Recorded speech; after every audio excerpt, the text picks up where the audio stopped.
Well, it's January the 13th, and the saga continues. The day of President Trump's second impeachment. I mean, impeach him once, impeach him twice. Why not? Um, okay, so here we go. Of course, this is a completely asinine situation, and I would have to agree that the biggest thing I think about this that I find objectionable is the charge that of an insurrection. I don't believe there was an insurrection. I mean, I guess it depends on how you define the word.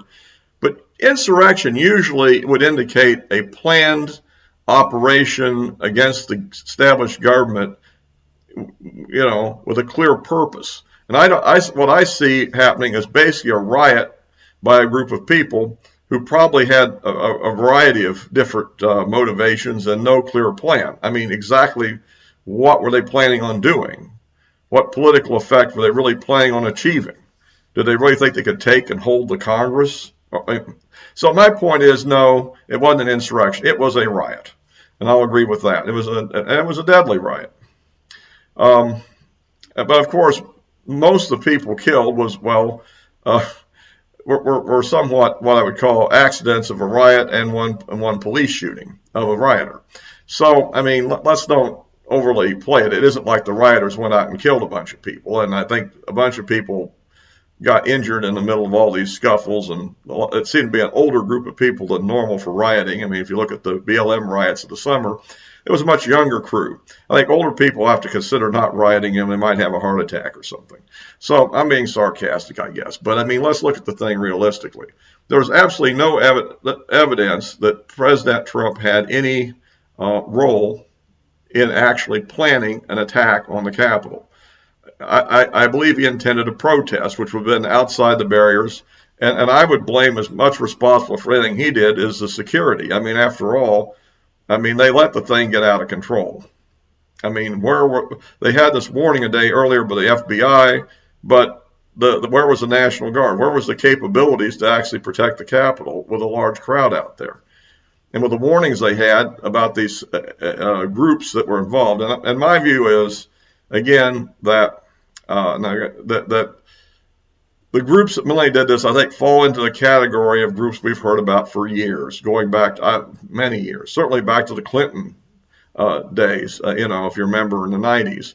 They have been concerned about these various groups that are kind of anti-government, conspiratorial, believe the UN troops and the black helicopters, various militias, and there's also your typical anti-Semites, your typical racist groups, and so forth. All those sorts of individuals, and I'm not sure which ones were exactly involved. I've heard reference to a specific militia in one case, which I'm not even sure if that's right or not. Clearly, some of those people, by their dress, looked like militia. Some looked like they could have even been Antifa. I mean, the black garbs and stuff, and looking younger. And it's very possible Antifa also got involved. Also, so my viewpoint is, I think it's easy to say with 2020 hindsight, yeah, President Trump probably shouldn't have had the rally. It certainly destroyed his entire plan, right? I mean, he had this set of election challenges that his people in Congress were going to go forward with, which were completely disrupted and diminished by the riot. So obviously he didn't want this. I mean, it's kind of transparent. It actually defeated his own purpose. So I don't think that he had anything to do with it at all. As I understand from the reporting that's been referenced in the New York Times, the actual attack on the Capitol began while he was still speaking and before some of the words they're talking about were even heard by the crowd. So the reality is that there was a group of people that came, much smaller group that came to engage in this activity. The bulk of the people there were just come to hear a speech, and that was that. And it's also true that a certain number of people, I think, simply got swept along with the lead elements and entered the Capitol after the other people had breached the barriers and did such things as walking peacefully along the rope line that they had for tourists to see the Capitol. I mean, that's hardly, on the other hand, other people clearly vandalized the building, attacked police officers, and so forth, attempted to get into the chambers, and so I think did get into the Senate chamber and so forth. So my point is, you look at the whole situation, I think this idea of blaming President Trump for this is in a legal sense or a constitutional sense is completely wrong.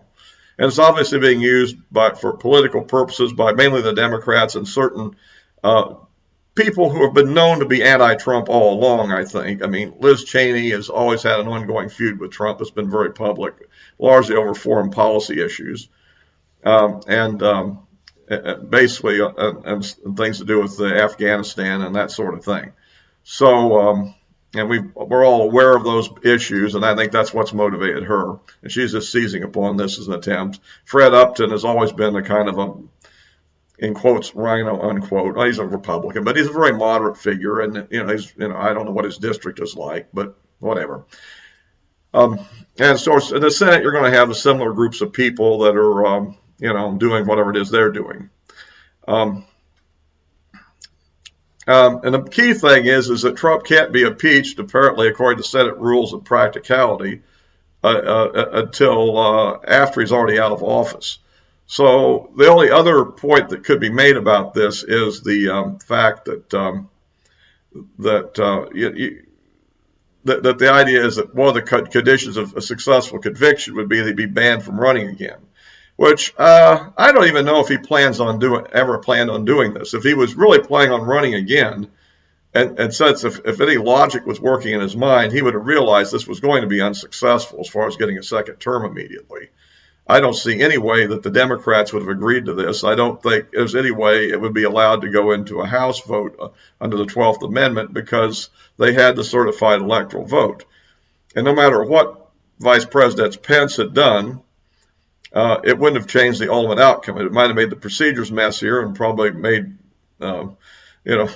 Vice President Pence look a little radical too. But I don't think it would have changed the ultimate outcome because, again, the Democrats had the votes to reject any objection to the electoral college counts, under their law, and every objection would have failed in the House, and therefore the certified count would have remained.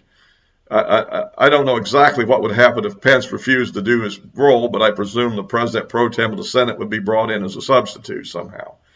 Again, how that would be done, I don't know, but I'm pretty sure they'd have found a way. So, bottom line is the whole thing was futile. And I think what is particularly dangerous here is that they seem to be trying to label this as actually an insurrection and then try to use that to ban other people from public office. And I don't think by that they're referring to the rioters who probably have no chance for public office anyhow. I think what they're really talking about is current sitting members of the Congress. And that's another reason why I think the Republicans ought to be smart and clearly vote against this whole escapade.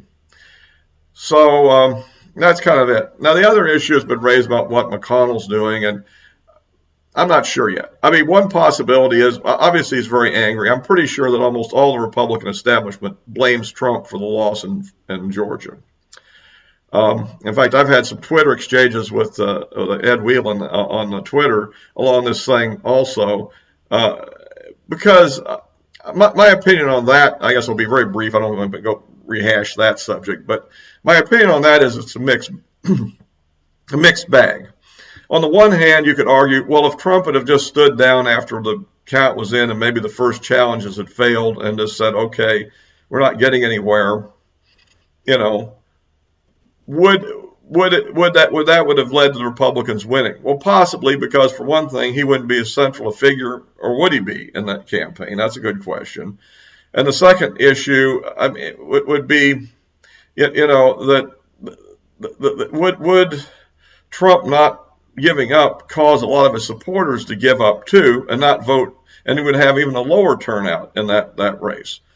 And on the other hand, you could argue that by Trump going in there and continually attacking the governor and the Secretary of State and the whole process in Georgia and railing on this, that did effectively hold down the Republican vote, even though Trump never said to do that. Now, this Lynn Wood guy and I guess Sidney Powell, to a lesser extent, were saying things like this, particularly before the first Trump rally out in Georgia there. But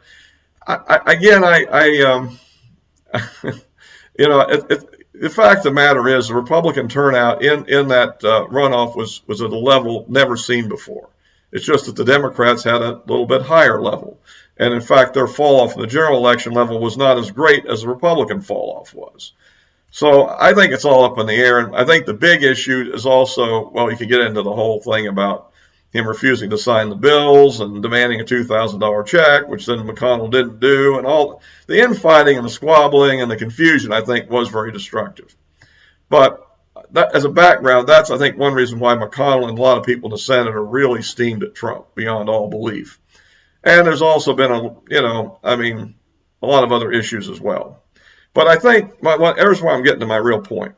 I think it's almost suicidal for the Republicans in the Senate to actually convict Trump on this faux insurrection charge, for the basic reason that I think this will actually run a lot of Trump supporters out of supporting Republicans, and will really make the party look incredibly weak under those circumstances. And so this is a pure tactical matter. I don't think it's a good idea.